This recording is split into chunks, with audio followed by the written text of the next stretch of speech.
तुळजापूर बसस्थानकावर एक महिला बसलेली होती। ती कामानिमित्त दुसऱ्या ठिकाणी जाण्याच्या तयारीत होती। बसची वाट पाहत असताना तिच्या जवळ एक पुरुष येऊन बसला। साध्या ओळखीच्या गप्पांनी संवादाची सुरुवात झाली। बोलताना त्याने स्वतःला शिक्षक असल्याचं सांगितलं। त्यानंतर महिलेलाही त्याच्याशी मोकळेपणाने बोलायला सहजपणे वाटलं।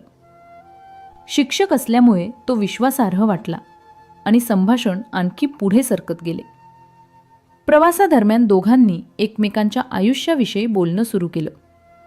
तो कुठे काम करतो, ती काय शोधत आहे, पुढे तिला काही मिळू शकेल का, इत्यादी।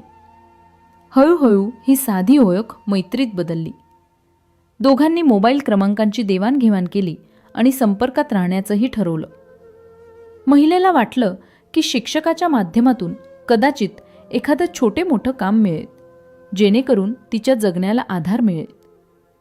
त्या क्षणी हा फक्त एक साधा प्रवासातील परिचय वाटत होता, पण पुढे तिच्या आयुष्यात ही भेट नेमकं कोणतं वळण आणणार आहे याची तिला अजून कल्पना नव्हती। तुळजापूरच्या प्रवासानंतर काही दिवसांनी त्या दोघांमध्ये मोबाईलवरून संवाद सुरूच राहिला। महिला अधूनमधून त्याला विचारत होती की त्याच्या ओळखीमध्ये काही काम मिळू शकेल का।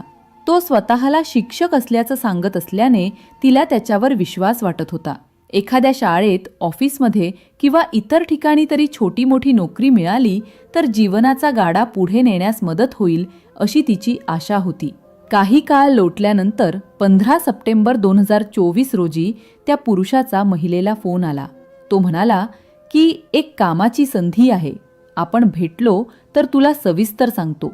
काम मिळेल या अपेक्षेने तिने त्याच्या बोलण्यावर विश्वास ठेवला।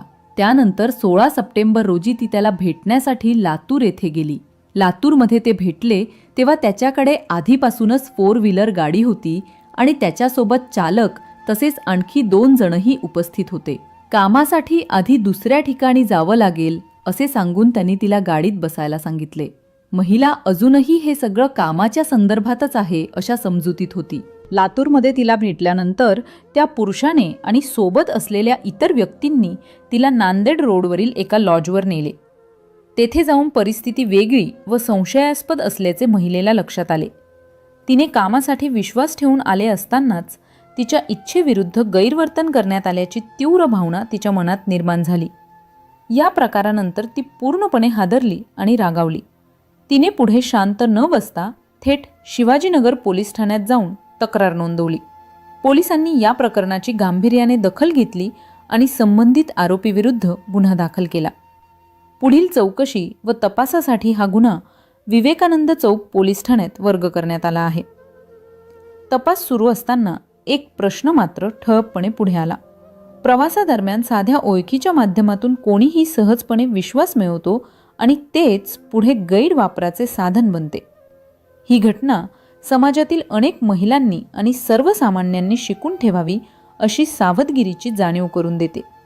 नोकरी, मदत, ओळखीचा फायदा किंवा मोठ्या आश्वासनांच्या नावाखाली घडणाऱ्या फसवणुकींपासून स्वतःचं रक्षण करणं आज अत्यंत गरजेचं झालं आहे।